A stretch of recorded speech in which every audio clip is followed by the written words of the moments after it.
নমস্কাৰ। আজি অসমবাসী সকলো ৰাইজলৈ মই ওলগ জনাইছোঁ।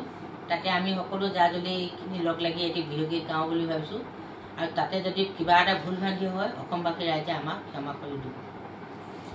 দেহিও বিহু মাৰি থাকিবৰ মনে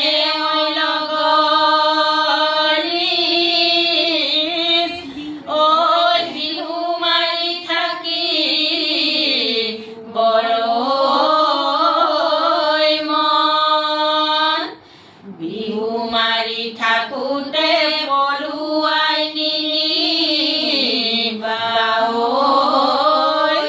ভৰিব লাগিব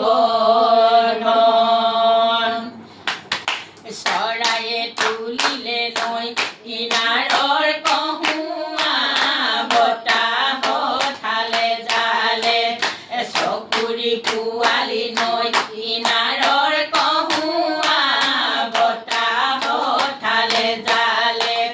গছডাল ফুলনি কৰিছে নাকি নৈ কিনাৰৰ কহুৱা বতাহ ঠালে জালে চেনাই তোমাৰ কাৰণে কান্দি আছে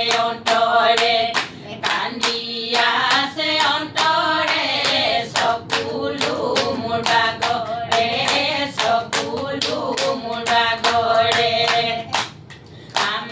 তুলিলে নৈ কিনাৰৰ কহুৱা বতাহ ঠালে জালে আমাৰ দেউতাৰে নৈ কিনাৰৰ কহুৱা বতাহ ঠালে জালে ঘৰে ঘৰ ফুলনি